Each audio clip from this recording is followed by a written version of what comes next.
내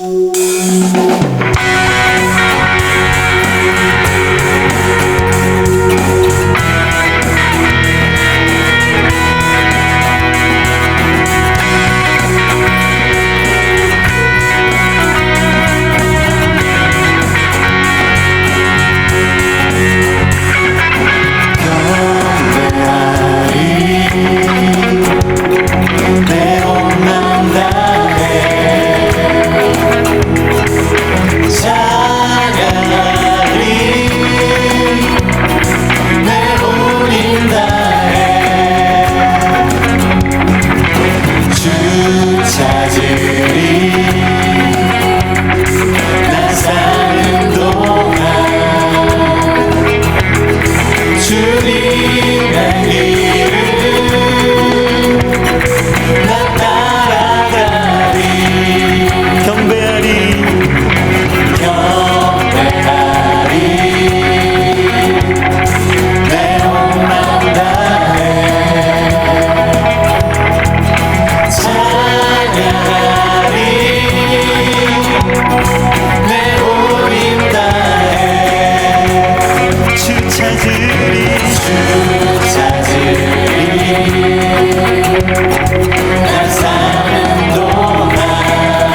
왕채로 옷 입으신 우리 주님의 영광을 바라보며 찬양하십시다.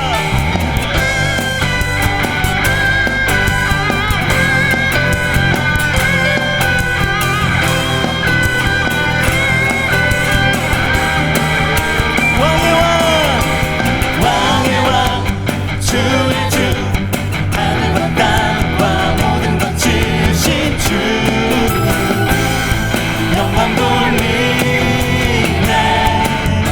주 여호와 하나님 귀하신 평강의 왕 전능의 주 영광 돌리네. 주께 영광 주께 영광 주께 영광 주께 영광 전능하신 주께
의로우신 하나님 거룩한 주의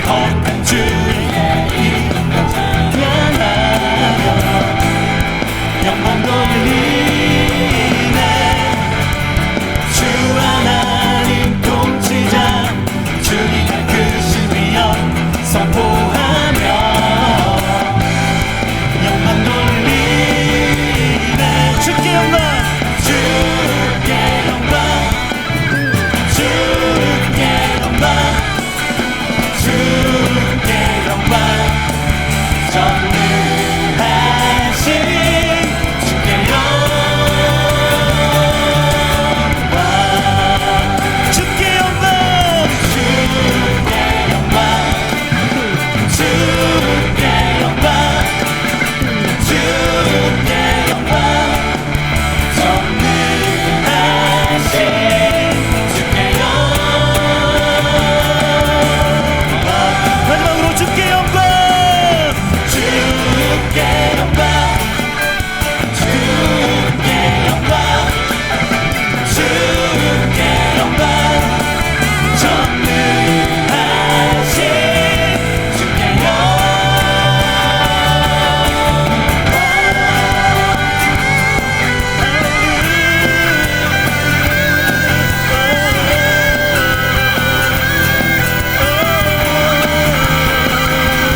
그러므로 너희가 그리스도와 함께 다시 살리심을 받았으면 위의 것을 찾으라. 거기는 그리스도께서 하나님 우편에 앉아 계시느니라.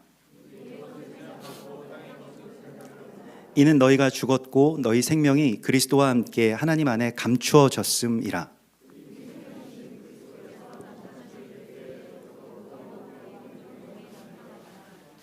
그러므로 땅에 있는 지체를 죽이라. 곧 음란과 부정과 사욕과 악한 정욕과 탐심이니 탐심은 우상 숭배니라. 너희도 전에 그 가운데 살 때에는 그 가운데서 행하였으나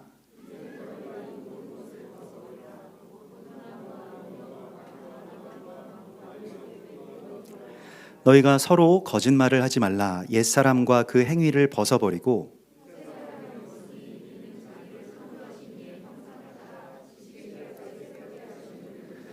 거기에는 헬라인이나 유대인이나 할레파나 무할레파나 야만인이나 스구디아인이나 종이나 자유인이 차별이 있을 수 없나니 오직 그리스도는 만유시요 만유 안에 계시니라.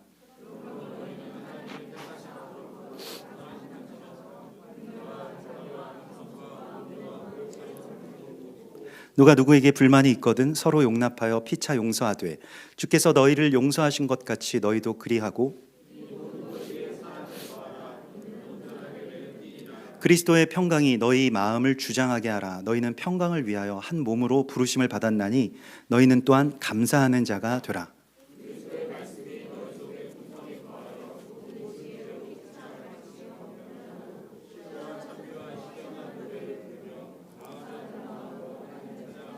또 무엇을 하든지 말에나 일에나 다 주 예수의 이름으로 하고 그를 힘입어 하나님 아버지께 감사하라. 남편들아 아내를 사랑하며 괴롭게 하지 말라.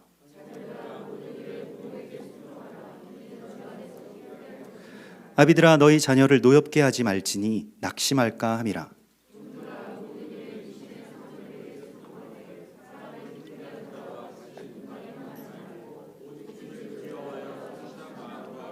무슨 일을 하든지 마음을 다하여 주께 하듯 하고 사람에게 하듯 하지 말라.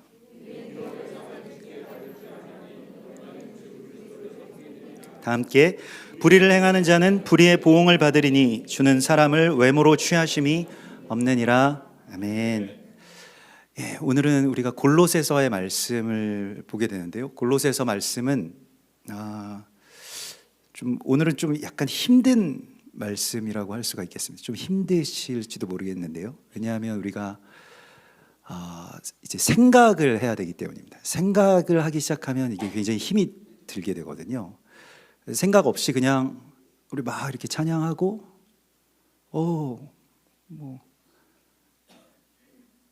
오늘 좀 컨디션이 좋으시네 뭐 이렇게 해서 그냥 가만히 앉아 있다가 이렇게 끄덕끄덕 하시면은 그렇게 되는 어떤 그런 말씀이 아니고, 이 말씀은 좀 많이 생각을 하고 이 뇌가 막 움직여야 되기 때문에 사실 뇌가 움직이는 것만큼 힘든 일이 없거든요. 그래서 몸이 움직이는 것보다 뇌가 움직이는 건 굉장히 힘든데 오늘 생각을 좀 하셔야 되겠습니다. 그래서 산소가 좀 부족하시면 뒤에 문을 좀 열어주셔도 괜찮을 것 같고요. 예, 뒤에 난방도 좀 꺼주셔도 괜찮을 것 같습니다. 저는 되게 항상 더워가지고 저만 덥으면은 켜두시고요. 예. 골로새서의 말씀을 우리가 오늘 정말 좀 많이 생각하면서 이 말씀을 받았으면 좋겠는데요.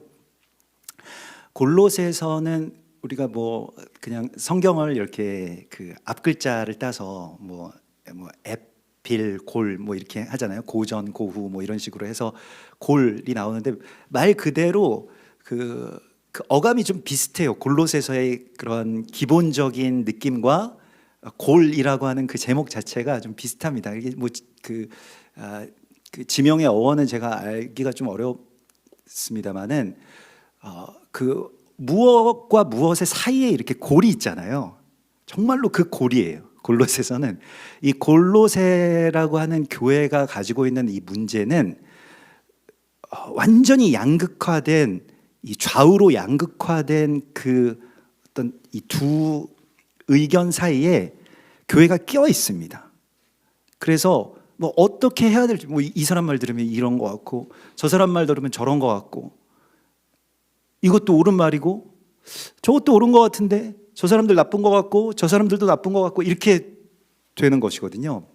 그래서 우리도 이 양극화의 시대를 살아가는 그 시대 가운데 이렇게 끼어 있어서 무엇이 뭐 이게 딱 정해서 그냥 이거다라고 하면 참 좋겠는데, 그럼 뭐 생각 없이 그냥 그걸 따라가겠는데, 골로새라고 하는 그 지역이나 그 교회의 특수성, 또 우리가 살아가고 있는 이 시대, 여러분들은 20세기와 21세기를, 물론 21세기에 태어나신 분들도 여기 조금 계시겠습니다만은 그 사이에 끼어 있는 분들 아니십니까? 또 베이비붐 세대와 또 그 다음 세대, 아주 저출산 세대의 그 사이에 끼어 있는 분들이 많은 대다수의 분들이실 거고요. 그런데 이제 그렇게 골로새 교회가 가지고 있는 그런 그 양극단 사이에 끼어서, 그러면 우리는 어떻게 해야 되는가? 뭐가 맞는 말이고 어디로 가야 되는가라고 하는 것에 대한 답을 막 찾는데, 어느 쪽이든 한쪽을 택해야 될 거 아니겠습니까? 그냥 그래요. 우리는 그냥 양쪽 다 뭐 장단점이 있고 문제가 있으니 그냥 우리는 중립 기어를 놓고 가만히 있겠다. 근데 사실 중립 기어라고 하는 것이 좋습니다만은, 저도 참 좋아합니다만은, 근데 그 중립 기어를 놓으면 운전하실 때 여러분들 요즘에 뭐 기어로 된 차를 운전하시는 분들 거의 우리 교회는 없으시겠습니다만은, 그래도 불구하고 뭐 오토매틱이라도 N, 그 중립이라고 써져 있는 그 N에다가 이렇게 놓고 운전하시는 분들은 없으실 겁니다. 왜냐하면 아무데도 갈 수 없기 때문이죠. 중립이기 때문에 앞으로도 못 가고 뒤로도 못 가고, 그리고 제대로 멈춰 있지도 못해요. 버티지도 못해서 조금 경사가 있으면 또 막 구르게 되고, 이게 이제 중립이죠. 이 중립이라고 하는 것이 좋을 수도 있는데, 나는 뭐 양쪽에서 중립을 지키겠어라고 하는 것이 사실은 훨씬 더 어렵기도 하고 또 더 소모적이기도 하다는 것이죠. 뭐 어느 한쪽도, 그러니까 그 뭐 좋은 점을 그렇게 찾아내서 그것을 받아들이기도 어려워지기 때문에요. 그래서 뭐 한쪽으로 치우치면 그래도 한쪽으로 가는데, 이게 중립이니까 이제 못 가게 되고, 그래서 그러면 어떻게 해야 되느냐? 이제 중립도 안 되고, 이쪽으로 치우치는 것도 안 되고, 저쪽으로 치우치는 것도 안 되고, 안 되는 것들이 너무 많고, 그래서 굉장히 교회가 혼란스러워졌어요. 혼돈. 어떤 사람이 이게 너무 맞아서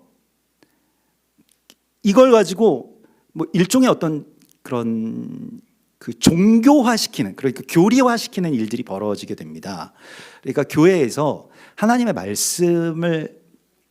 말씀이 아닌데도 불구하고 그 말씀을 가지고 뭔가를 이렇게 좀 가공해서, 이거 이렇게 해야 된다, 이거 여기 이거 맞다. 당시에 뭐 일종의 어느 쪽으로 뭐 어느 쪽이다 이렇게 이야기를 할 수는 없습니다만, 그 당시의 양극화는 헬라파와 히브리파였습니다.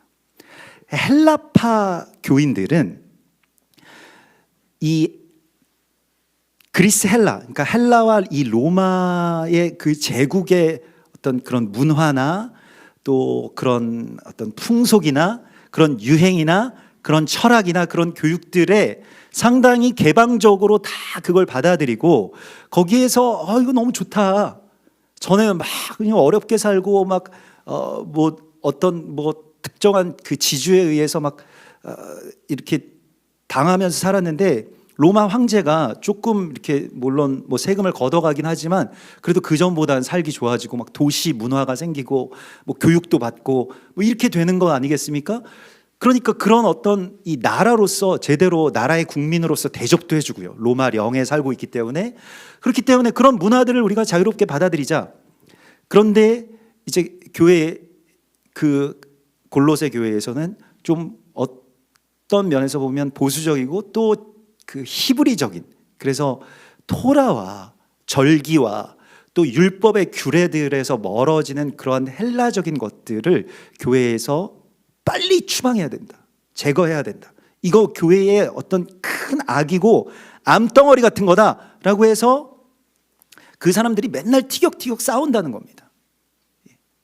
아니 히브리적인 게 맞아, 헬라적인 게 맞아, 막 이러면서 서로 싸운다는 거예요. 여러분들이 만약에 그 골로새 교회의 성도들이셨다면 어느 쪽에 서셨겠습니까? 어느 쪽 파였을 것 같습니까? 다 각자 좀 다르겠습니다만은 히브리 쪽이라고 하시는 분들도 계시고, 예, 좀 더 합리적이고 또 개방적이고 뭐 좀 자유주의적인 성향을 가진 분들은 또 헬라적인 것이 더 끌릴 수도 있을 것입니다. 왜냐하면 헬라의 그런 어떤 문화들 막 정말 화려하고 또 뭐 철학과 예술과 또 뭐 여러 어떤 그런 다방면에 걸친 그런 탐구 이런 것들로 이제 일단은 헬라적인 것들은 히브리는 지금 거의 망해가지만 이스라엘이 이제 멸망하잖아요. 로마에 의해서 멸망해가지만 이 헬라 제국은 로마 제국은 점점 뻗어나가잖아요. 그러니까 야, 헬라적인 게 맞다. 히브리적인 거 하다가 우리 다 망한다. 뭐 이런 이야기들이 그 시대에 계속 나와서 서로 막 싸우고 있다는 것이죠. 오늘날에는 뭐 좀 뭐 우리가 히브리파냐 헬라파냐 이렇게 싸우는 일은 없습니다만은 사회가 뭐 양극단화됐다라고 하는 것에 대하여서는 우리도 많이 듣고 있죠. 그래서 그 사이에 껴있는 이 골로새에 껴있는 그 골에 있는 우리들은 어떻게 살아가야 될까라고 하는 것에 대한 질문이 바로 이 골로새서의 질문이고요. 여기에 대하여서 정말 바울이 실은 이 골로새 교회는 자기가 세운 교회가 아니거든요. 자기의 동역자들 에바브로디도나 뭐 이런 사람들이 세운 교회입니다. 그래서 더 각별하고 더 그 힘을 써서 이 골로새서의 편지를 기록해서 거기에다 보내고 있습니다. 골로새에 이런 문제가 있는데 이거 어떻게 해야 되냐? 우리로서는 좀 감당이 안 된다. 이게 뭐 정말로 이 좌우로 나뉘어져서 어느 게 옳다, 어느 게 뭐 어느 방면이다라고 하는 걸 이제 모르겠다는 것이죠. 그래서 그리스 헬라 쪽으로 치우친 사람들은 여러분들 예전에 그 국민 윤리 시간에 이렇게 다 배우셨을 텐데, 예, 지금도 국민 윤리가 있나요? 지금도 국민 윤리 있니? 없어. 예전에는 국민 윤리라는 게 있었거든요. 그럼 윤리를 안 배우나요? 요즘에는 도덕, 예, 도덕은 국민학교 때 배우는 거 아닌가요? 고등학교 때도 도덕이 있나요? 선택 과목이고, 그렇구나.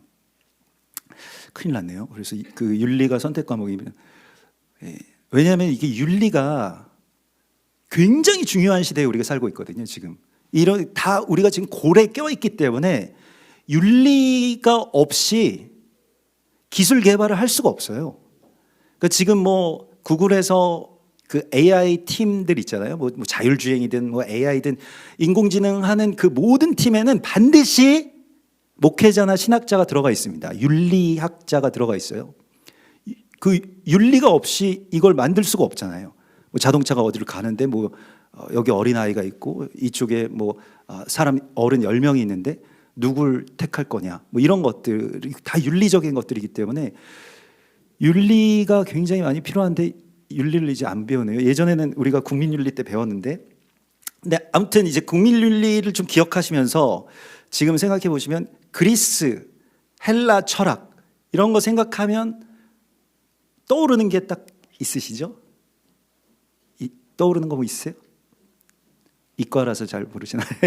예, 뭐 플라톤, 뭐 이데아 사상, 뭐 이원론 이런 것들이 이제 그냥 그런 키워드로 외웠던 기억이 납니다. 뭔지는 모르고 그냥 답에서 이제 이 다음 중 뭐 헬라 철학과 관계가 있는 것은 뭐 이러면 이렇게 고르려고. 예, 그래서 그 철학에 대해서는 내용에 대해서는 알지 못하는데 아무튼 그런 것들을 우리가 이제 배웠다는 것이죠. 그래서 사실은 그 이원론이라고 하는 게 뭐냐면 물질과 현실의 어떤 세계와 이 정신과 이 내면 마음의 세계가 서로 상극이다. 서로 상충되고 있다. 서로 대결을 하는데 그 중에서 어느 게 이겨야 되냐면 내면이 이겨야 된다. 마음. 그래서 마음의 어떤 내면의 그 이데아를 찾아 나가는 것. 그래서 나타난 이 현상들, 현실 세계와 현재의 어떤 행동이나 사람들이 나를 뭐 어떻게 생각하는 거나 이런 거 말고 내 마음이 중요하다. 뭐 이런 겁니다. 그게 이데아고요. 뭐 또 그런 그 동굴의 우화. 있잖아요. 그래서 이 플라톤 뭐 그 이원론에는 그래서 동굴의 한쪽 벽만을 보도록 갇혀 있는 어떤 죄수들이 있는데 세상이 어떻게 돌아가는지를 그 뒤에서 어떤 그 비치는 그 그림자를 통해서 세상은 보지 못하고 이 한쪽 동굴의 벽면을 봐야 되니까 그것만 보면서 아, 세상이 지금 이렇게 되고 있구나라고 하는데 실제로는 모든 것들이 다 그 막 이렇게 뭐 종이 같은 걸로 이렇게 만든 뭐 그러한 어떤 모형들이 막 그 태워놓은 불에 일렁이는 그런 그림자들을 보면서 이상하게 생각을 한다는 거죠. 그래서 실제는 저 뒤에 우리가 보지 못하는 어떤 이데아라고 하는 그런 세계가 있고 그리고 지금 우리가 보고 있는 것은 사실은 그것의 그림자인데 제대로 보지 못한다. 그래서 우리가 그 내면의 이데아를 원래의 그 실체를 찾아야 된다. 이 외적으로 나타나는 것 말고 뭐 이런 것입니다.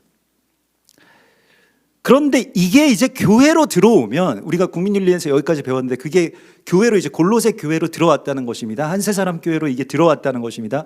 여러분들 안으로 들어왔는데 이게 교회로 들어오면 어떤 일들이 벌어지냐면 이런 플라톤의 이원론이 영지주의라는 게 됩니다. 그 영지주의가 무엇이냐면 육체는 껍데기에 불과하다. 이게 플라톤 사상이잖아요. 이원론. 육체는 다 껍데기야. 그리고 우리 잠깐 살다가 없어지고 영원한 것은 이데아, 이 내면 혹은 그것이 이제 기독교적인 용어로 발전하면 어떤 뭐 영혼, 영적인 것 뭐 이러한 것들이 이제 엄청나게 중요하기 때문에 그래서 이 영혼을 굉장히 강조하면서 육체에서 벌어지는 그 모든 일들은 사실은 다 실체가 아니라 허상이고 그냥 우리가 뇌가 잘못 느끼고 있을 뿐이야 라고까지 생각을 한다는 겁니다. 이게 영지주의인데 근데 뭐 이런 좀 영지주의 쪽에 끌리시는 분들도 있으실 건데요. 그런데 마음과 영혼이 중요하다. 거기까지는 우리도 뭐 괜찮죠. 마음과 영혼이 중요하다까지는 괜찮은데 근데 그러니까 정말로 중요한 것 모든 것은 우리의 마음과 영혼에 있다. 뭐 요즘에 중요한 것은 뭐 꺾이지 않는 마음이라는 뭐 그런 그 유행어도 있던데 중요한 것은 어차피 다른 건 다 허상이니까 내가 내 육신이 부러지든 내 육신이 뭐 어떤 타락하든 무슨 행동을 하든 간에 마음 그 내면이 이 영혼이 우리도 여러분들 잘 들어보십시오. 우리도 그런 영지주의적인 세계관을 갖고 있는데요. 영혼이 나중에 천국으로 들어가기만 하면 된다. 어차피 육신은 썩어서 없어질 거잖아요. 우리도 보통 그런 생각을 굉장히 많이 하고 있죠. 근데 중요한 것은 그렇게 되었을 때 어떤 부작용이 발생을 하게 됩니다. 뭐 그런 생각들은 우리도 지금 어느 정도 일부 가지고 있는 생각들이고 여러분들도 은연중에 그런 생각이나 말씀을 많이 하실 거예요. 뭐 우리 육체는 뭐 다 덧없지 뭐. 사실 뭐 덧없죠. 뭐 육체라고 하는 것이. 근데 그렇게 생각을 하는데 이게 부작용이 뭐냐면 그래서 극단적으로 어떤 내면의 영혼과 마음이 중요하고 그것만 구원을 받는다라고 했을 때에는 영지주의가 무엇과 연결이 되냐면 헬라 철학 가운데서 이 이데아도 있지만 에피쿠로스 학파 여러분들 들어보셨죠? 에피쿠로스 학파 기억이 나실지 모르겠는데 에피쿠로스 학파가 이제 쾌락주의로 들어가게 돼요. 그 영지주의 뭐 이원론 이런 것에서 그래 그러면 어차피 마음은 중요하고 마음만 거룩하면 되니까 마음 우리가 구원을 받았으니까 우리 지금 뭐 신천지나 구원파가 그런 어떤 에피쿠로스 학파나 영지주의적인 그런 구원론을 갖고 있는데 그래서 삶은 그렇게 중요한 게 아니다. 그러니까 어떻게 해야 되느냐? 육체로 있을 때는 쾌락을 추구해라 이런 것이죠. 사실은 에피쿠로스 학파가 그 쾌락을 추구하는 걸로 조금 약간 왜곡된 게 있긴 합니다만은 아무튼 그래도 이 사실은 그런 쾌락주의였어요. 그래서 엄밀히 말하면 에피쿠로스 학파는 좀 이제 철학을 공부하신 분들은 에피쿠로스 학파는 그냥 쾌락보다는 그래서 사람은 이 육신의 이 고생을 하면 안 된다. 육신이 힘들고 고생하고 이런 거 최고의 어떤 악으로 쳤어요. 그래서 절대로 고생하지 말고 절대로 그런 어떤 고난을 받아서는 안 되고 이런 것들이 육신으로서는 그냥 쾌락의 도구만을 삼으라 뭐 이런 것이죠. 근데 그렇게 되면 어떤 일이 벌어집니까? 십자가의 그 희생이나 십자가를 우리가 남은 고난을 지는 이야기가 삭제되어 버립니다. 교회에서도 그런 경우가 많이 있죠. 꼭 굳이 자신들이 에피크로스 학파인지는 알지 못하지만 그가 채찍에 맞음으로 내가 나음을 입었도다. 이 말씀 맞는 말씀입니다만은 또 다른 측면에서는 내가 채찍에 맞음으로 그럼 다른 사람들이 나음을 입는다라고 한다면 그건 안 돼. 그러니까 예수님만 채찍에 맞으시고 나는 채찍에 안 맞아야 되는 거예요. 이게 헬라적인 신앙입니다. 이원론적인 신앙이고요. 또 영지주의적인 신앙입니다. 지금까지는 아직까지 집중력이 흐트러지지 않으시는 것 같은데 조금 지나면 이제 빨리 되니까 아무튼 그래서 그 십자가의 도가 항상 바울이 쓰는 말이 있어요. 십자가의 도가 헬라인들에게는 미련한 것처럼 느껴진다는 거예요. 늘 십자가의 도가 어리석고 무식해가지고 이거 에피크로스 학파 몰라가지고 그 세계는 다 이원론인데 지금 육체 가지고 뭐 고난 당하는 게 무슨 대수냐. 예수님조차도 육체의 고난을 겪은 게 아니다. 그게 예수님이 보여주신 그 십자가의 기적을 봐라. 그냥 십자가에 매달렸는데 아무 고통도 없이 그냥 죽으신 거다. 이렇게 되어 있는 거예요. 그게 이제 그런 어떤 영지주의 신앙이 쭉 가면서 결국에는 지금은 우리가 교회의 영지주의자들이라고 불리워지는 분들은 안 계시지만은 당시 초대교회가 가장 힘겹게 싸웠던 이단 종파가 신천지가 아니라 영지주의자들인데 그 영지주의자들은 왜 예수님께서 우리를 위해서 죽으셨잖아. 그래서 우리가 고난에서 벗어났잖아. 그거 맞잖아. 그거 맞죠? 그러니까 맞으니까 더 이상 우리가 고난을 안 겪어도 되는 거잖아. 이게 예수와께서 살아계시다는 증거잖아. 이렇게 이야기를 하게 된다는 것이죠. 그러면 고난의 십자가를 우리의 삶과 우리의 육체의 남은 고난을 채우는 그 이야기들은 굉장히 무식한 이야기가 된다는 것입니다. 사도 바울의 그런 이야기들이. 그러니까 헬라적인 이런 어떤 그 귀족 교육, 철학 교육을 받은 사람들에게는 얼토당토하는 무식한 이야기라는 것이죠. 고난을 받자 이런 것들이요. 그런데 히브리적인 전통은 무엇입니까? 반대편에 서 있는 히브리적인 전통주의자들은 이게 율법을 지키고 음식 규례를 지켜가지고 돼지고기 절대로 먹을 수 없고 사실 돼지고기가 지금 소고기 값이 비정상적으로 비싸서 그렇지 사실 돼지고기가 더 맛있잖아요. 제 입맛만 그런가요? 소고기보다 사실 돼지고기가 맛있는데 돼지고기를 못 먹게 하는 여러 가지 이유들이 있습니다. 뭐 문화사적으로, 영적으로도 그런 이유가 있지만 아무튼 그런 먹고 싶은 거 먹지 말고 금식하고 늘 다른 사람들이 어떻게 율법을 지키나 안 지키나 이런 거 살피고 조금 흠잡을 거 있으면 막 때로 몰려가가지고 막 뭐라고 하고 그래서 교정하고 그래서 이 현 세상을 하나님의 나라로 만들자 이런 거예요. 현재의 세상을 하나님으로 내 나라로 만들자라는 것은 참 좋은 이야기인데 그런데 그 방법이 무엇이냐면 율법을 가지고 사람들을 막 가서 막 잡는 거예요. 그럼 지금도 우리가 이스라엘에 가서 그 유대인 호텔에 묵으면 그러니까 이게 이스라엘은 참 복잡합니다. 아무튼 그래서 이 정통 유대인 호텔이 있고 그래서 정통 유대인 호텔은 샤밧 때 안식일 때 되면 엘리베이터 모든 층에 다 쓰죠.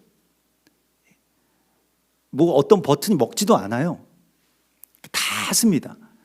그래서 다 기다렸다가 열렸다가 또 닫힐 때까지 기다리고 한국 사람들이 이제 속 터지죠. 이거 언제 가냐 이거.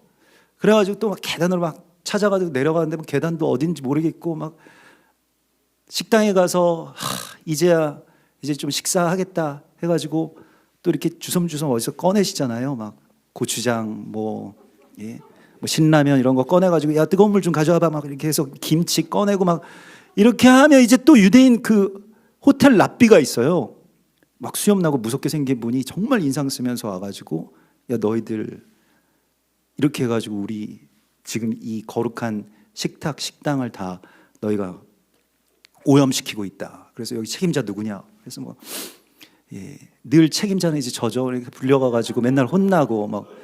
저는 이제 그런 게 학교 다닐 때부터 교무실 불려가고 이런 게 익숙해서 그런지 공손하게 이렇게 듣고 죄송합니다. 다음부터는 안 그러겠습니다. 하고 이제 뒤에 가서 또 조금씩 먹고 이제 그러는 거죠. 근데 이제 그렇게 돼서 결국에는 사람들한테 계속 육체적인 어떤 절제 이걸 통해서 어떤 금욕 이런 것들을 통해서 우리가 예수와를 따라야지 막 에피쿠로스 학파처럼 그렇게 막 살면 되냐? 그렇게 뭐 아무거나 뭐 에피쿠로스 학파 오늘 뭐 삼겹살 먹으러 간다더라 뭐 이러면은 이게 말이 되냐? 삼겹살이 지금 교회에서 무슨 소리냐? 교회에서 삼겹살 파티하는 게 말이 된다고 생각하느냐? 막 이렇게 화를 내고. 예전에는 이런 우리처럼 이런 시골 교회에는 이렇게 때 되면은 또 개를 잡았어요. 그래가지고 개 잡아가지고 뭐 노회 같은 거 열리면은 뭐 항상 개 몇 마리 잡아가지고 목사님들이 왜 이렇게 개를 좋아하시는지 아무튼 개를 많이 먹었는데 지금 개 사랑하시는 분들은 또 난리 나죠.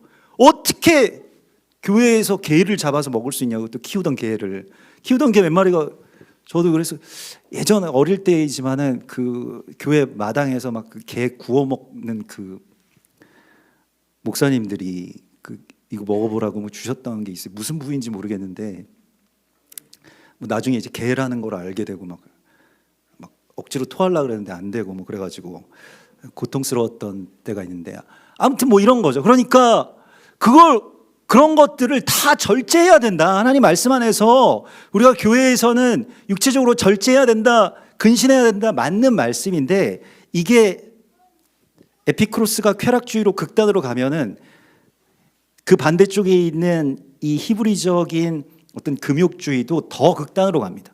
그래서 나중에는 막 육체를 학대해요. 육체에 고난을 막 줘야 된다. 십자가도 막 자기가 지고.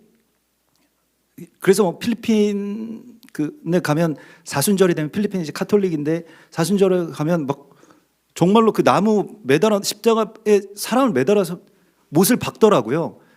그래서 저 죽으면 어떡하냐고 막 그랬더니 잘 안 죽는다고. 죽기 전에 내려온다고. 근데 실제로 못을 박더라고요. 진짜로 못을. 그래서 와, 필리핀 사람들 무섭구나. 막 그랬는데 그런 식으로 자기 막 채찍 갖다가 자기 막 등 때리고. 예전에 카톨릭 그런 수도사들이 그런 경우들이 있었죠. 그래서 굉장히 극단적인 자기 학대까지 가게 됩니다. 그래서 내가 고통을 받아야 돼. 완전히 극과 극이잖아요. 에피쿠로스는 나 고통받으면 그건 큰 죄악이고 하나님의 나라가 망한 거고. 그런데 이 히브리적인 것은 내가 좀 고통스러워야 예수 믿는 어떤 그런 바른 삶을 살고 있는 거다. 이렇게 된다라는 겁니다. 그래서 음식의 규례나 또 절기를 지키는 것에 있어서도 절기도 그 절기에 뭘 먹느냐, 뭐 순서대로 어떤 걸 먹고 이게 유월절이라고 하는 것도 우리가 유월절 절기 우리도 참여하고 지키지만은 유대인들처럼 못 지키죠. 유대인들은 그 순서 자체가 유월절이에요. 그래서 세데르라고 하잖아요. 세데르라고 하는 게 순서라는 뜻입니다. 그래서 요거 먹고 또 자녀가 또 질문을 해야 돼요. 포도주에 또 여기다가 따르고 두 번째 이스라엘 갔을 때 유월절 기간에 들어가서 유대인들 유월절 하는 대로 똑같이 따라해야지 이렇게 생각하고 일부러 유대인 호텔에 그런 불편함을 감수하고 유대인 호텔에 묵으면서 유대인들이 이제 그 큰 이 대가족이나 공동체들은 호텔 이 연회장을 빌려서 유월절을 지킵니다. 그래서 가정에서 지키는 경우도 있지만 그래서 호텔에서 그 대가족이 이제 유월절을 지키는 그런 모습을 보면서 옆에 칸막이를 쳐놓고 우리는 못 들어오게 하지만 이렇게 보면 보여요. 그래서 우리도 이제 맛자랑 이 포도주 좀 구해가지고 옆에 앉아서 이제 하는 걸 이렇게 보면서 이제 유월절 어떻게 지키는지 꼭 똑같이 따라해야지. 근데 한 시간 좀 지났을까요? 뭐 조금 먹고 뭐 따르고 한참 얘기하고 가만히 있다가 또 뭐 막 서로 얘기하다가 또 뭐 조금 먹고 뭐 그래서 처음에는 의욕적으로 우리가 갔던 이 우리 교회 팀들 또 같이 갔던 동역자들이 시작을 했는데 나중에는 다 방으로 가시더라고요. 6월절 끝나지도 않았는데 그 밤새 했대요. 그래서 저도 그래서 끝까지 그래도 한번 남아 있어봐야지, 이거 오기로 한번 버텨야지 했는데 속 터져서 못 버티겠더라고요. 이게 순서가 그렇게 중요하냐? 그냥 우리 그냥 이게 있는 거 먹고 그냥 끝내자 이렇게 해가지고 먹고 다시 방으로 올라가서 잠을 청했던 기억이 있는데, 이렇게 절기를 지키는 데나 음식의 규례를 지키고 육체의 어떤 고난을 감수하면서 이걸 뭐 자기가 그렇게 자기 자발적으로 그걸 하는 것에서 넘어서서 남이 그렇게 하지 않으면 너 그건 잘못됐다 이렇게 해서 정죄하고 비방하는 것이 또한 히브리적으로 치우친 사람들의 일이었습니다. 상극이겠죠. 지금 얘기를 들어보면 헬라적인 사람들과 히브리적인 사람들이 한 교회에 있다고 생각해 보세요. 지금 우리 교회에도 헬라적인 분들과 히브리적인 분들이 같이 섞여 있을지도 모르겠습니다만은 같이 섞여서 자기가 옳다라고 막 주장을 하는데 뭐가 옳으냐? 결국에 남는 건 무엇이냐면 서로에 대한 비방만 남았다는 거예요. 그래서 교회가 막 깨져나가요. 사람들이 막 더 떠나고, 여기는 보니까 너무 헬라적이야. 에이, 나 안 그런 줄 알았는데 여기 사람들 다 그냥 히브리적인 사람들이네. 막 이렇게 돼버리는 거예요. 그런 경우 있잖아요. 그렇게 해서 여기 헬라적인 사람들이야 히브리적인 사람들이야 하면서 서로 낙인을 찍고, 한번 그렇게 되면요, 아니 나는 아니야, 나는 히브리 아니야, 히브리인도 아니야, 나는 나 그런 거 잘 지키지도 않아. 그래도 야, 아닌 척하지 마, 나 다 알아, 이렇게 되는 거예요. 느낌이 너 안 좋았어 예전부터, 막 이렇게 되고, 막 네 억양이 좀 히브리적이었어 막 이러면서, 이렇게 돼가지고 서로 막 의심하고 또 싸우고, 이제 싸우기 시작하면은 그 내용은 이제 중요하지가 않아요. 그냥 상대방이 막 다 잘못된 거야. 그러니까 쟤네들 들어오면 야, 저희 헬라적인 사람들 들어왔다라고 하면 또 여기서 예배 드리면서 음식 먹다가 또 나가고 막 이렇게 되는 것이죠. 그러니까 막 갈라지고, 이게 그런 어떤 분열적인 데로 들어가게 되는 것이죠. 그런데 그래서 이게 되게 어려운 문제 아닙니까? 지금 우리도 겪고 있는 문제들이고요. 가정에서도 겪을 것이고, 교회에서도 이런 문제가 있고, 사회적으로도 이렇게 그럼 양극단에 있는 어떤 그러한 이야기들이 어떤 면에서는 옳은 것 같고, 어떤 면에서는 좋잖아요, 사실은. 또 어떤 면에서는 좀 여기까지는 아닌데라고 싶은 것도 있고, 그래서 중립을 또 하자니 또 그것도 아무것도 아닌 것 같고, 뭐 이렇게 되어 버리는 이 상황 가운데서 바울이 골로새서를 보낸 겁니다. 이거는 정말 지니어스, 정말 천재적인 편지예요. 이런 생각의 어떤 흐름으로 골로새서를 읽으면 막 좋다 막 이렇게 나오게 돼 있어요. 골로새서가 굉장하거든요. 이런 상황 가운데서 어떻게 할 겁니까? 여러분들은 만약에 바울처럼 그런 상황에 있는 가정이나 교회의 어떤 편지 한 장으로 그것을 바꿀 수 있겠습니까? 엄청 어려운 거죠. 사실 못할 거예요. 여러분들이 뭐 거기서 이렇게 요즘에는 뭐 톡을 날렸는데, 톡도 잘 안 날리죠 요즘은. 뭐 또 좀 더 젊은 세대는 뭐 DM 뭐 이런 거 한다고 하고, 뭐 아무튼 뭐 여러 가지 그런 그 자기들 방식대로 그거 하는데, 바울은 옥에 갇혀 있기 때문에 이 문제에 대해서 정말 깊이 묵상하면서 정말 타들어가는 어떤 마음으로 교회가 이렇게 없어지면 안 된다, 이렇게 분열돼서 그냥 공중분해되면 안 된다. 지금 많이 그러잖아요. 네. 가정도 마찬가지고, 아예 절기도 그냥 다 없애버리고, 그래서 그냥 서로 보기 싫다, 만나지도 말자 막 이렇게 되어버리고, 이제 그렇게 되어갔다는 겁니다. 그런데 바울이 여기에 대하여서 먼저는 이 히브리적으로 치우친 정통주의자들한테 이렇게 이야기를 해요. 이데아론을 가지고 정통주의자들의 이야기를 반박을 합니다. 무엇이냐면, 골로새서 2장에 보면요. 오늘 우리가 본문은 3장이지만 2장 16절에 보면 그러므로 먹고 마시는 것과 절기나 초하루나 안식일을 이유로 누구든지 너희를 비판하지 못하게 하라. 이게 정통 히브리인들이 했던 일이죠. 교회에서. 근데 그렇게 하지 말라고 하라라고 하면서 이것들은 장래일의 그림자이나 몸은 그리스도인이라 이렇게 이야기를 합니다. 아까 전에 우리가 들었던 그 이데아 동굴 우화죠. 절기가 실제가 아니라 절기 지킨다고 해서 하나님의 나라가 이루어지는 것이 아니라 절기는 오실 메시아 예수와의 그림자일 뿐이다. 이렇게 이야기를 하고 있는 거예요. 그러니까 이데아론을 알고 있는 사람들은 막 와, 맞다. 이게 히브리적인 것들은 그렇게 돼서 그래서 그걸 다 끊어버려라 이게 아니고요. 절기나 음식 규례나 이런 것들 지키는 건 좋은데 그런데 그걸 가지고 누군가를 판단하면 그거는 절기의 그 몸통이신 예수와의 본질과는 멀어지는 것이라는 겁니다. 그냥 껍데기만 남는다는 거예요. 이거는 아니다. 그렇게 이야기를 하고 있는 것입니다. 그래서 대단하죠. 사실은 그 양쪽의 어떤 이야기들을 통해서 또 잘 설명하고 있어요.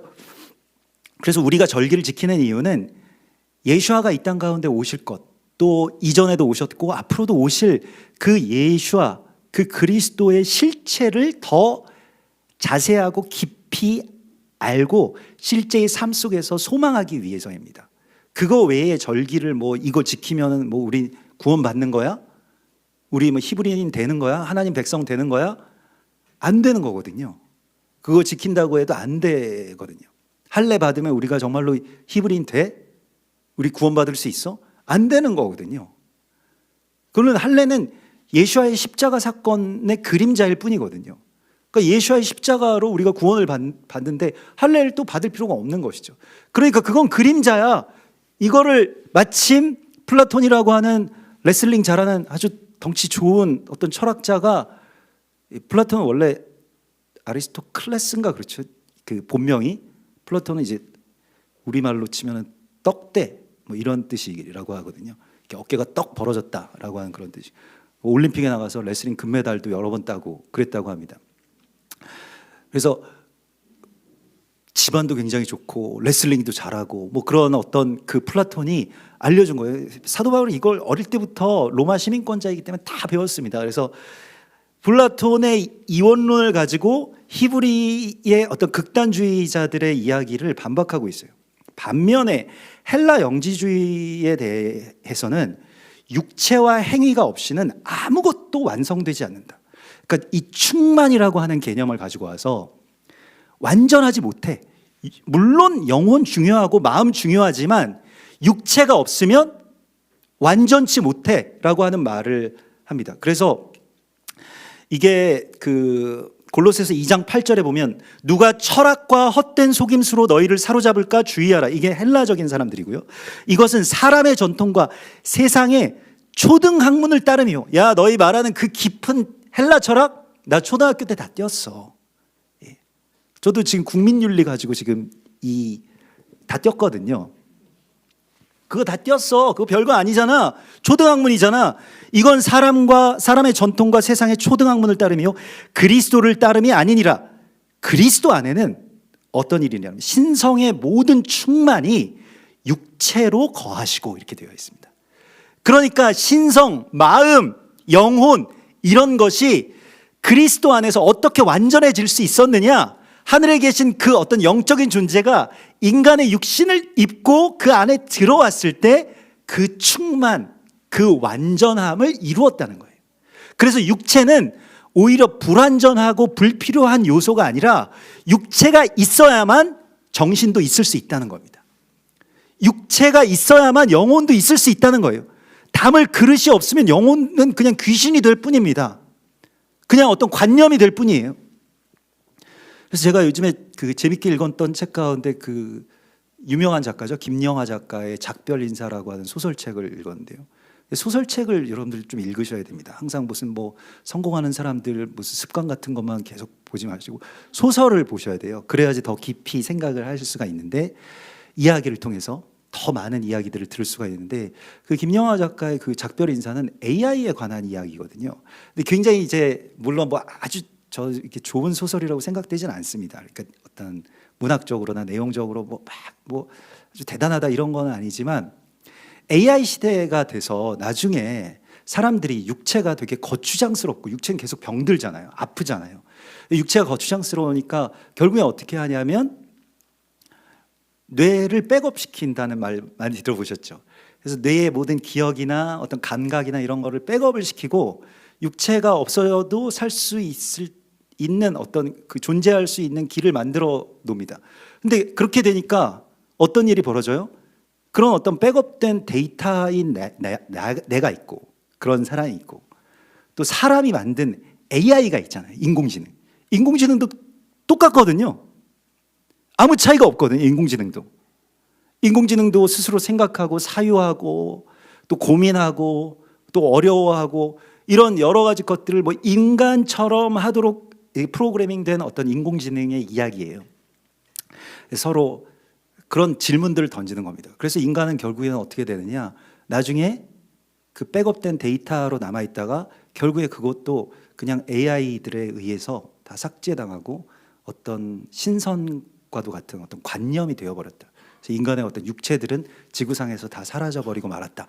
뭐 이런 어떤 이 지구의 어떤 디스토피아를 그리고 있거든요. 그래서 그런 생각들을 하게 되는데, 물론 이렇게 짧은 우화 같은 그런 소설이지만은 그 안에서 과연 사람이 그 내면의 어떤 생각이나 기억이 살아있다라고 해서 그게 살아있는 것이냐라고 하는 것에 질문을 이렇게 던지기 시작합니다.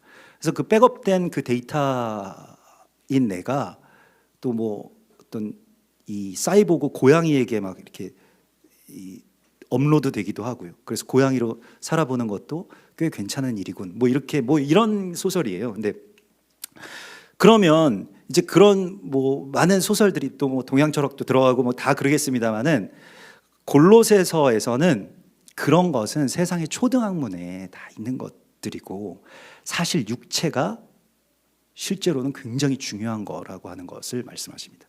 그리스도가 왜 육체로 오셨겠냐는 거예요. 육체 없는 정신이라고 하는 것이 있을 수 없고, 육체 안에서만 우리는 충만함을 얻는다라고 하는 것입니다. 예.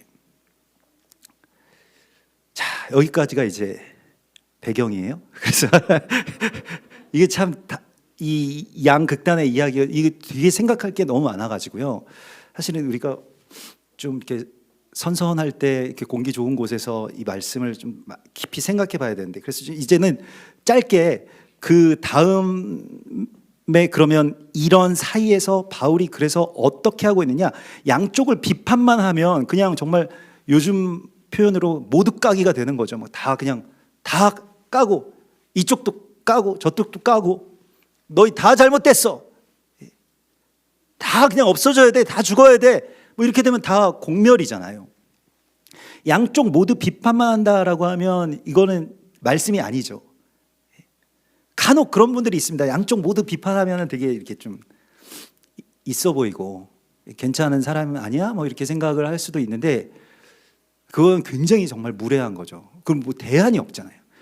그러면 이제 골로새서에서 말씀하고 있는 대안은 무엇입니까? 그게 골로새 3장입니다. 골로새 3장은 그래서 여기에서 양쪽으로, 우쪽으로도 좌쪽으로도 치우치지 말고, 그럼 뭐 갈 데 어디 없잖아요. 그럼 중립이냐? 중립도 아니래. 그럼 어디 가지? 이게 차원이 달라지는 거예요. 위가 있지, 위의 것을 찾으라. 그래서 골로새 3장 1절이 너희는 땅의 것 뭐 우로 가든 좌로 가든 뒤로 가든 앞으로 가든 다 똑같아. 위로 가야 돼.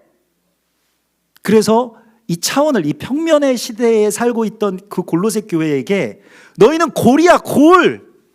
위로 올라가야 돼. 그래서 3차원의 이 공간을 그렇게 설명하고 있습니다. 나중에 에베소서에서도 보면요, 4차원도 나와요. 길이와 높이와 높이와 길이와 너비와 높이가 있는데 또 거기에 또 깊이라고 하는 게 이렇게 들어가게 되면서 거기에 야 그러면 이 차원은 무슨 차원이냐? 이게 뭐 바울 공부하시는 분들 가운데 바울은 4차원을 분명히 알았다. 바울은 3층 차원 올라갔다가 왔으니까 4차원도 알았겠죠. 시간이 어떻게 초월되고 이런 것도 아마 알았을 겁니다. 그런데 아무튼 대단한 천재이긴 천재인데 여기에서 위의 것을 찾는 이 골로새 교회의 성도들에게 다른 대안은 우리가 지금 여기서 양쪽 뭐 어디가 옳다 그르다 이거 싸울 때가 아니라는 거예요. 다 옳죠? 어쩌면 다 그르죠? 그렇지만 우리는 위의 것을 찾아야 된다는 것입니다. 그러면 위의 것은 무엇이냐? 그래서 골로새 3장 1절에 그러므로 너희가 그리스도와 함께 다시 살리심을 받았으면 위의 것을 찾으라. 근데 그 위에는 어떤 일들이 벌어지고 있냐면요, 한마디로 표현하고 있어요. 야 위에 것 굉장히 복잡하고 막 형이상학적이고 이제부터는 차원이 다른 이야기니까 정말 어려워지지 않을까? 막 기대하는 마음으로 이제 진짜 어려운 게 나오겠구나. 여기까지는 그래도 좀 어렵지만 좀 쉬웠는데 여기까지 좀 쉽니? 너희들은 어떻게 이해가 되니? 준아 너희 이게 어떻게 이해가 되냐? 거기 이렇게 앉아있는데 이제 집중력이 떨어지지. 진짜 이거 여기까지만 해야 되나? 예. 아무튼 그 위의 것에 대해서 간단하게 바울이 뭘 보여주고 있냐면 위에는 그리스도가 계신데 근데 그리스도가 계신데 어떻게 계시느냐가 되게 중요해요. 그리스도가 위에 계신 그리스도 여러분들 한번 생각해 보십시오. 그냥 오늘 이 말씀 본문 말고 그래 위의 것을 찾는데 위에 그리스도는 어떤 모양일까? 어떤 모습일까? 우리가 상상을 하잖아요. 그리고 그걸 우리가 찾아야 된다라고 하잖아요. 근데 그분은 어떤 분이시냐면 그리스도가 계시는데 그리스도가 하나님 오른쪽에 앉아 계신대요. 하나님 오른쪽에 그리스도가 앉아 계신다라고 하는 게 무슨 말인가요? 이걸 우리에게 찾으래요. 하나님 그리스도는 엄청난 분이시잖아요. 지금 여기에 오셔가지고 모든 문제를 싹 다 해결해 주실 수 있는 분이시잖아요. 그러니까 우리가 그리스도를 계속 기다리는 거 아니겠습니까? 그런데 왜 안 오시고 하나님 오른쪽에 왜 앉아 계세요? 지금 세상이 이렇게 난리인데 양쪽으로 막 다 갈리고 뭐 이리 쳐이고 저리 쳐이고 막 재난과 전쟁과 이런 것들 다 난리인데 근데 그리스도는 하나님 오른쪽에 그냥 가만히 앉아 계신대요. 그래서 그 감추어진 그리스도라고 하는 개념이 여기 나오게 됩니다. 그러니까 그리스도가 일부러 자기 자신을 감춰버리셨다는 거예요. 여기서부터는 좀 어려워지겠습니다만 그리스도가 자기 자신을 이렇게 막 활동하셔가지고 문제를 막 해결해주고 야 너 뭐 필요해? 뭐 문제야? 이렇게 하지 않고 그냥 하나님 보좌 우편에 가서 앉으셨다는 거예요. 그렇게 부지런하게 막 뛰어다니시던 분이 지금 그 공생의 그 3년 동안의 기간에 그 이동하신 거리만 해도 도보로 다 다니셨을 거 아닙니까? 어마어마합니다. 매일 걸어 다니셨을 거예요 아마. 그러면서 만나는 사람들 고쳐주시고 또 핍박도 받으시고 십자가에 달리시고 이런 분이 아무것도 안 하시고 하나님 보좌 우편에 앉으셨다는 거예요. 그리고 너희는 그걸 찾으래. 그리고 하나님이 그리스도 예수께서 거기에 그렇게 계셔? 그래서 그렇게 찾으면 되는 거야? 그런데 여기에서 그리스도가 하나님 안에 지금 감추어져 있다는 거예요. 하늘에 그리스도가 감추어진 이유에 대해서 생각해 보라는 거예요. 왜 예수께서 부활하신 다음에 이 세상을 그냥 바로 통치하시면 되는데 통치 안 하시고 하늘로 올라가셨냐는 거예요. 올라가셔가지고 내려오실 생각도 안 하시고 왜 계속 앉아 계시냐는 거예요. 여러분 생각해 보셨습니까? 이런 생각을 우리가 잘 안 합니다. 왜냐하면 그냥 그러시니까 그런가 보다 했죠. 근데 이걸 생각을 한 거예요. 왜 가셨을까? 왜 예수와는 스스로를 감추어지기로 결단하셨을까? 그런데 감추어진 것은 나타나기 위해서 감추신 것이라는 거예요. 그래서 오늘 이 위의 것을 생각하고 땅의 것을 생각하지 말라. 이는 너희가 죽었고 너희 생명이 그리스도와 함께 하나님 안에 감추어졌음이라. 그래서 감추어졌는데요. 그리스도가 감추어진 이유는 굉장한 건데 예수께서 감추어지셨잖아요. 하나님 보좌 우편에 앉아 계신 것처럼 보이잖아요. 형식적으로는 그렇습니다. 그런데 거기에 어떤 비밀이 있냐면 이게 정말 중요한 건데 이것만 들으시면 되는데 그리스도께서 거기에 앉아 계신데 어디에 감춰져 있냐면 여러분들 안에 감춰져 있다는 거예요. 그리스도가. 그래서 나타나시기 위해서 거기에 자신을 감추셨다는 겁니다. 이게 굉장히 사실 충격적인 건데요. 감추어진 것은 그래서 우리 생명이신 그리스도께서 나타나실 그때에 너희도 그와 함께 영광 중에 나타나리라. 예수와께서 감추어지시기만 한 게 아니라 그렇게 앉아 계신 예수와께서 상징적으로 그럼 박제된 신으로서 그곳에 그냥 계속 앉아 계실 거냐? 그게 아니고 거기에 앉아 계신 이유는 우리를 통해서, 여러분들을 통해서 나타나시기 위해서라는 겁니다. 굉장히 놀라운 이야기예요. 막 소름이 끼치고 그러지 않으십니까? 저만 그러나요? 소름이 끼치는 이야기예요. 이거는 그리스도께서 감추어지신 이유, 승천하셔서 하나님 보좌 우편에 앉아 계신 이유. 그래서 우리는 어떻게 해야 되느냐? 히브리주의적인 사람들의 이야기들처럼 그러므로 땅에 있는 지체를 죽이라. 그런데 그 지체를 죽이는데 그 히브리적인 사람들이나 헬라적인 사람들은 다 자기 어떤 육체에 대해서, 그래서 그 육체를 죽여라. 그런데 반대로 이야기하고 그거 아니고 마음을 죽이는 거야.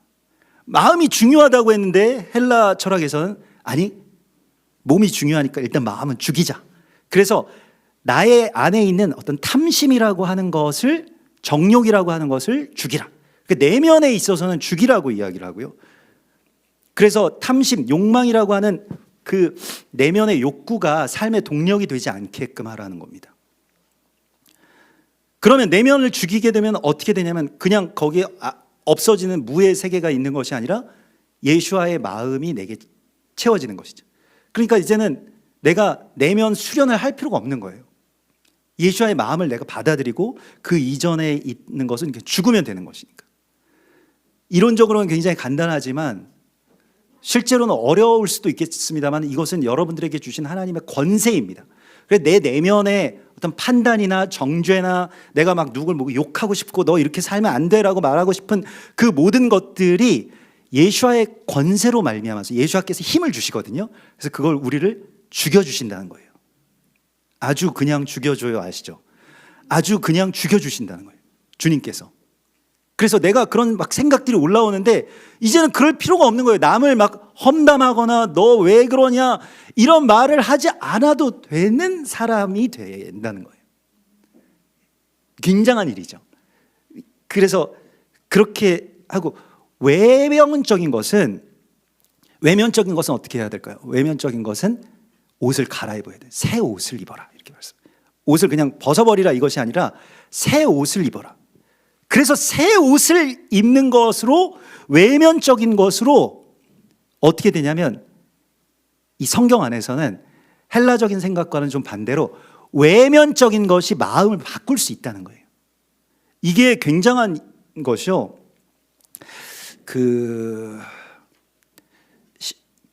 이제 기독교 시인 가운데 마크 벤 도런이라고 하는 분이 계신데 그분이 하신 말이 있어요. 성자가 되기 위해서는 성자처럼 행동하면 된다. 그러니까 돈키호테에서 우리가 배울 수 있는 것은 기사가 되기 위해서는 기사처럼 행동해야 된다는 것이다. 이런 이야기였어요.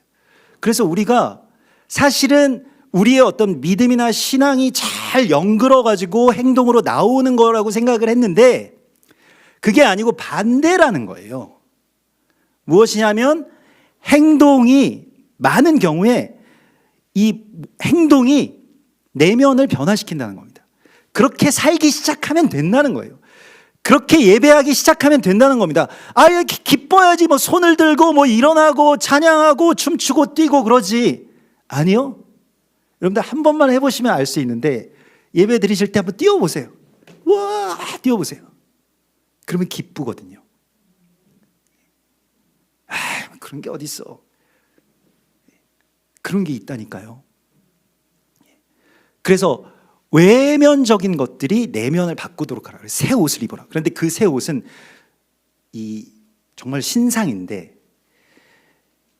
11절에 보면 거기에는 헬라이나 유대이나 할레파나 무할레파나 야만이나 스구디아이나 종이나 자유인이나 차별이 있을 수 없나니 그래서 어떤 옷을 입으라고 하냐면 너희는 옛 생활, 옛 사람을 벗어버리고 10절에 보면 새 사람을 입었으니 이는 자기를 창조하신 이의 형상을 따라 지식에까지 새롭게 하심을 입은 자니라. 지식에까지 새롭게 하심. 내가 아는 헬라인이 이제 더 이상 헬라인이 아닌 거예요. 과거에 내가 여러 가지 어떤 데이터가 있겠죠. 유대인들에 대한 데이터, 어떤 사람들에 대한 데이터, 히브리적인 사람들에 대한 데이터, 헬라적인 사람들에 대한 그런 여러 가지 지식들이 있겠죠. 그런데 그게 새로운 옷을 입는다는 거예요. 그래서 어떤 옷을 입으라고 말씀을 하시냐면 이 신상, 우리 한국교회도 이 신상 옷을 입어야 되는데 이게 바로 원유맨의 옷입니다. 그래서 원유맨의 옷을 입으라는 거예요. 원유맨의 이 옷을 입어서, 그래서 12절에 보면 그러므로 너희는 하나님이 택하사 거룩하고 사랑 받는 자처럼 행하라, 이렇게 말씀하고 있어요. 너희는 거룩하고 사랑받는 자입니다, 이런 게 아니라 그런 것처럼 일단 행해. 먼저 그렇게 행하면 나중에 실체가 따라오게 되어 있다는 거예요. 그러니까 실체도 이 행함으로 인하여서 바꿀 수 있다는 것이죠. 이 굉장한 말씀입니다. 이 12절의 말씀은 그런 것처럼, 저는 다른 어떤 서신서에서나 복음서에서도 이런 말씀 들어본 적이 없어요. 기독론 가운데서 굉장히 독특한 기독론입니다. 그래서 그리스도가 어떤 사람이, 우리가 그리스도를 찾으려면 그리스도처럼 행동하기 시작하면 거기서 찾아진다는 거예요. 사실 내 안에 하나님이 숨겨 놓으셨기 때문에 내가 그걸 열 수 있는 코드는 내 내면에 있는 게 아니라 오히려 우리는 육체가 있잖아요. 그래도 여러분들이 막 손과 발과 돈은 세실, 요즘에 돈 뭐 이렇게 세진 않지만은 아무튼 할 수가 있잖아요. 그걸 가지고 예수와께서 행하실 일들을 지금 행하라는 겁니다. 그러면 위에 계신 예수와를 발견할 수 있다는 거예요. 그걸 찾을 수가 있다는 것입니다. 이게 바로 양 옆으로 가지 말고 감추어지신 예수와를 찾으라는 거예요. 그래서 내 안에선 그렇게 찾는 거고요. 그 다음에 이제 제가 오늘 그 유튜브 제목을 진짜 자극적으로, 보통 유튜브 제목 자극적인 거 보니까 막 이런 제목들을 항상 쓰더라고요. 앞에다가 내용은 진짜 별거 아닌데 앞에다가 와 이게 된다고? 미친 뭐 이런 게 써 있더라고요. 그래서 저도 쓰려고, 예, 와 이게 된다고? 와 이게 된다고인데 뭐냐면 11절에 보면 그리스도는, 오직 그리스도는 만유시요 만유 안에 계시니라. 여기서 우리도 만유의 주님, 만유를 통치하시고 만유의 주가 되신 그리스도는 익숙하잖아요. 그건 다 아시죠? 그런데 여기 골로새서에서는 그리스도는 만유의 주라고 나오지 않고 그리스도는, 이거 완전히 다른 말입니다. 그리스도는 만유이시다, 이렇게 되어 있어요. 이게 대단한 거거든요, 사실은. 여기에서 진짜 감탄하는 건데, 만유가 사실은 좀 어려운 말이지만 헬라 말로 파스라고 해서 그냥 전부라는 거예요. 모든 존재 안에 그리스도가 계신다는 거예요. 그리스도는 만유이시고 만유 안에 계시니라. 이거 굉장히 놀라운 말씀 아니십니까? 사람에게도 있고요. 물론 당연히 꽃한테도 있고, 우리가 듣는 음악에도 있고, 바흐에도 있고, 베토벤에도 있고, 모차르트에도 있고, 거기에 계신다는 거예요, 그리스도가. 그래서 그 안에서 우리가 그걸 찾기만 하면 된다는 겁니다. 그리스도는 만유이시라, 이거는요 다른 서신서나 다른 교회에 가면 못 듣는 말씀이에요. 그러니까 우리 교회가 아니라 이 골로새 교회에서만 특별하게 들을 수 있었던 말씀입니다. 그리스도는 만유이시라. 와, 그래서 이걸 뭐 그냥 영어로 하면 그냥 그의 어떤 존재는 모든 것 가운데 있다, 뭐 이런 뜻이에요. 그래서 보통 만유를 그냥 뭐 all이라고 하는 걸로 많이 표현을 하더라고요. 뭐 어떻게 표현할 방법이 없을 거예요. 모든 것들 가운데 다 그리스도가 깃들어 있기 때문에 그 감추어진 그리스도를 찾는 것이 이제 우리의 권리이자, 이것은요, 자, 잠언 30장에 보면 이를 감추는 것은 하나님의 영화이고 이를 찾아내는 것은, 그걸 드러내는 것은 왕의 영화, 우리의 영화라고 말씀을 하시고 있거든요. 그래서 우리가 이걸 찾는 거예요. 이제 위의 것을 계속해서 찾는 것, 감추어진 그리스도를 찾는 것입니다. 그래서 어디에서 찾느냐? 와 이게 된다고 시리즈예요. 이제 18절에서부터 남편에게서 그리스도를 발견한대요. 와, 이게 된다고? 예. 아내들아 남편에게 복종하라. 이는 주 안에서 마땅하니라. 복종이라는 것은요, 아래쪽으로 정렬시킨다는 거예요. 자기 자신을 스스로가. 그래서 남편에게서 그리스도를 발견하는 거예요. 이게 대단한 일이거든요. 여러분 발견하고 싶지 않으시죠? 예, 남편이 그리스도처럼 되면요 좀 힘들긴 힘들어요. 예, 제 아내가 늘 저한테 이야기를 하는데 왜 내가 자꾸 지지? 왜 당신한테 내가 질까? 약 오르는데 왜 자꾸 질까? 왜냐하면 저에게서 그리스도의 향기가 나기 때문입니다. 예, 본인은 모르겠지만 이게 되는 거예요. 그 다음에 아내에게서 무엇을 봅니까?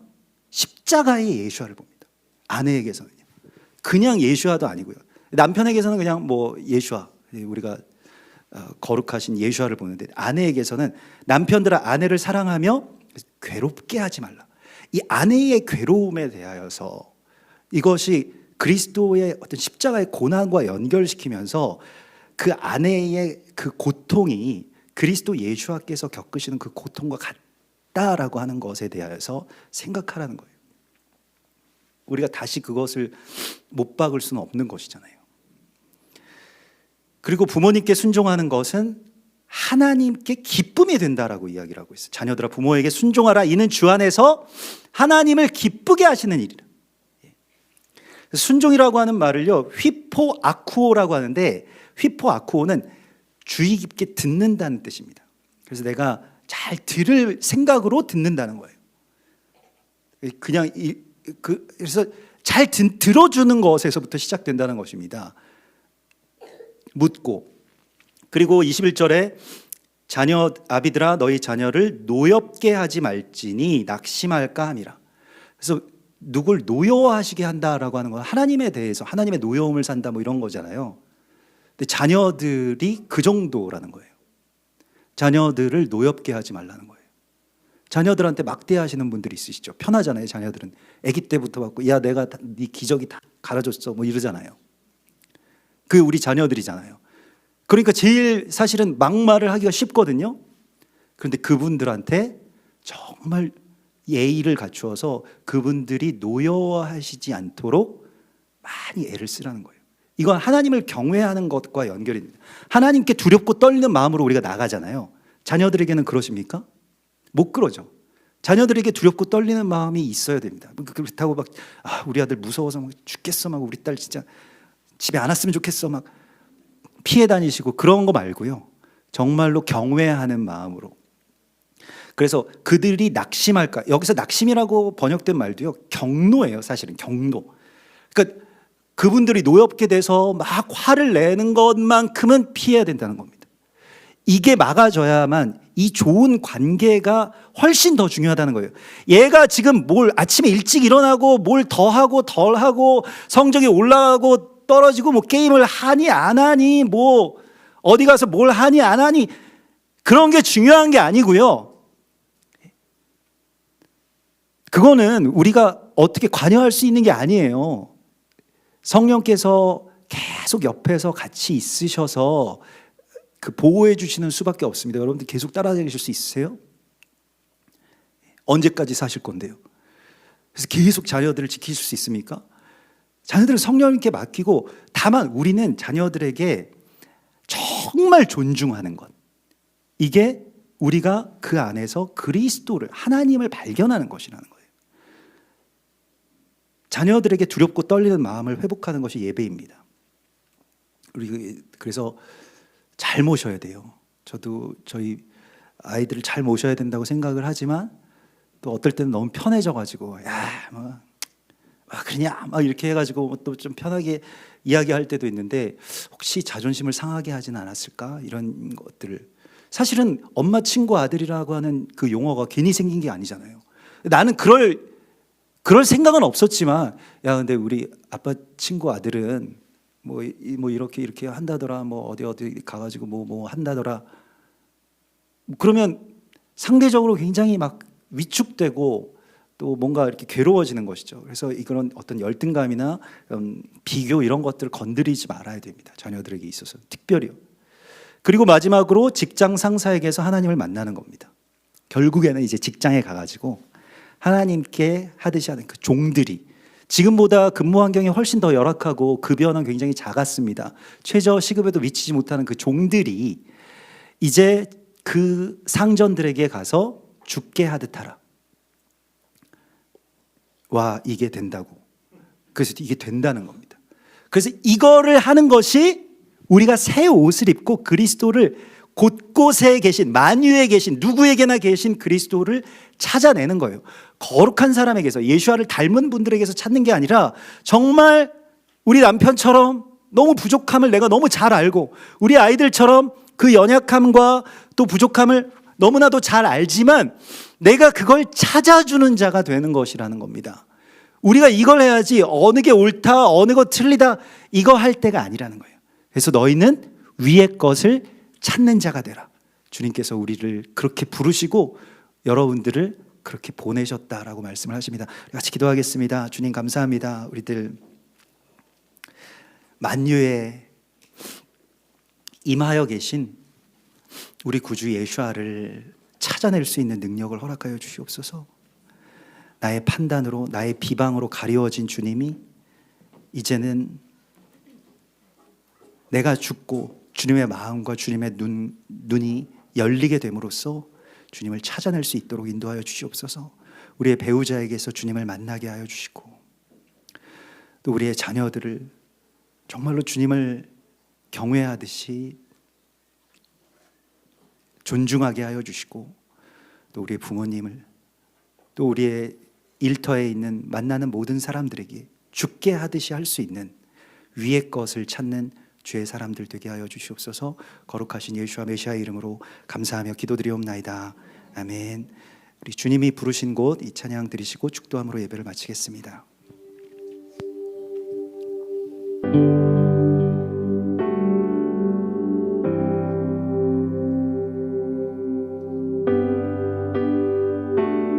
다 같이 자리에서 일어나서 찬양하겠습니다.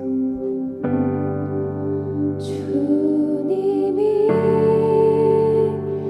부르신 곳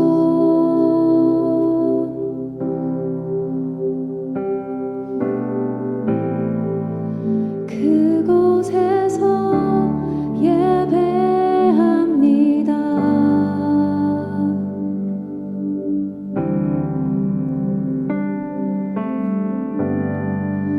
주님이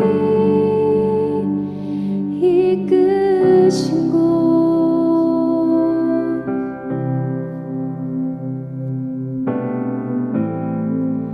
그곳에서 경배합니다.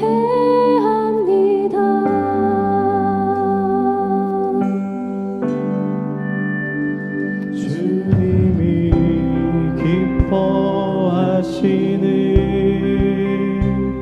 거룩한 삶의 예배, 온전한 예배 드리기 원하네.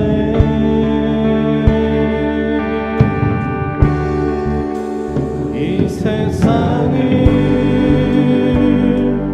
본받지 않으며 마음을 새롭게 하여 변화되게 하소서.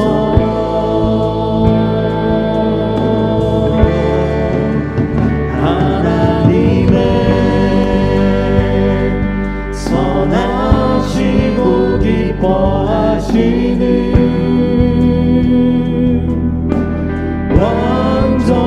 완전하신 뜻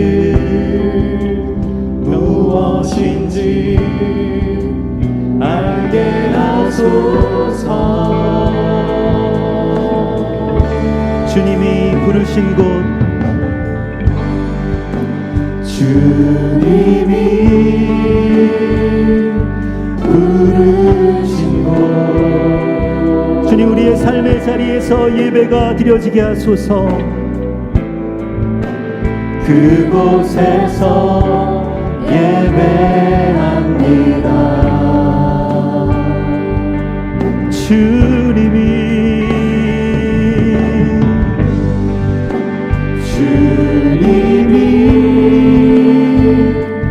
이끄신 곳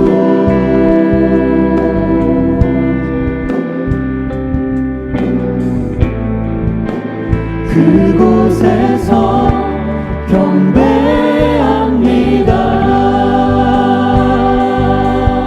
주님이 기뻐하시는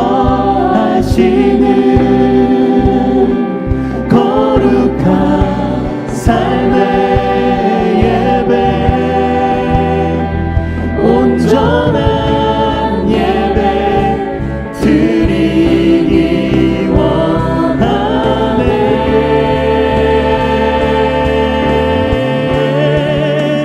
이 세상을 본받지 않으며 마음을 새롭게 하여 변화되게 하소서.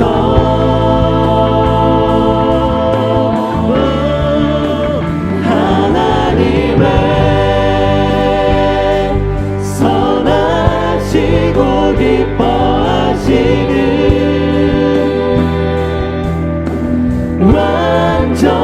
완전하신 뜻 무엇인지 알게 하소서. 주님의 성령을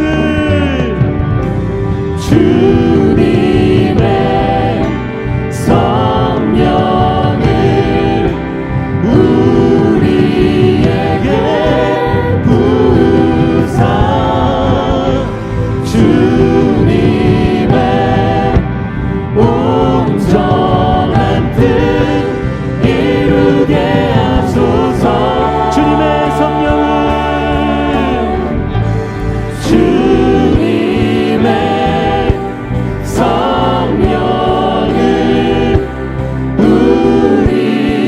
우리에게 부으사 주님의 온전한 뜻 이루게 하소서.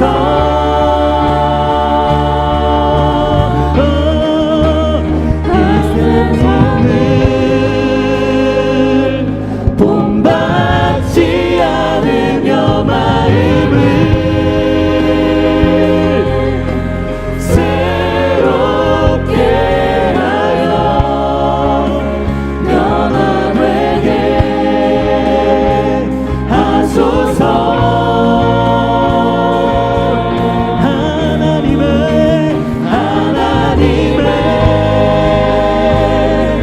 선하시고 기뻐하시는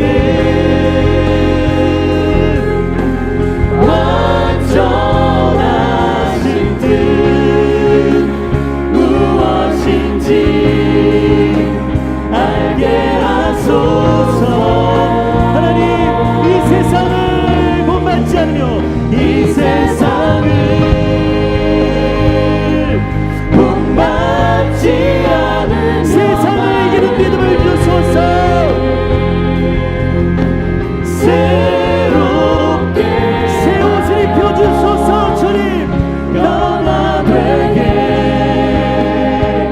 하소서. 하나님의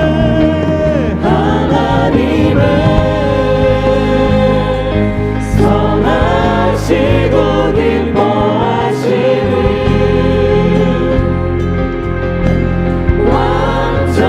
완전하신 뜻 무엇인지 알게 하소서.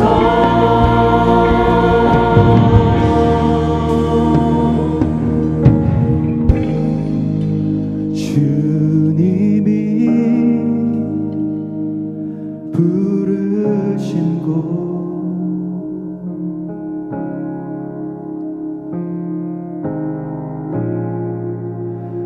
그곳에서 예배합니다.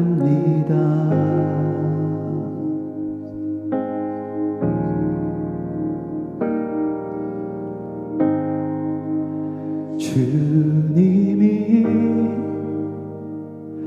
이끄신 곳, 이곳에서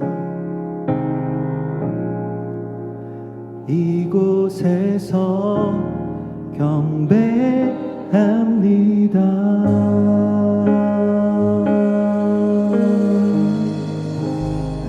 기도하시겠습니다.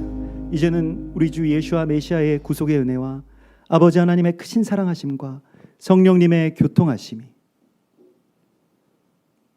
하늘에 있는 그리스도 예수와를 이 땅 곳곳에서 찾아나갈 주님의 사람들과 교회 가운데, 그리고 온 열방과 저 이스라엘 땅 위에 이제로부터 영원까지 함께 계실지어다.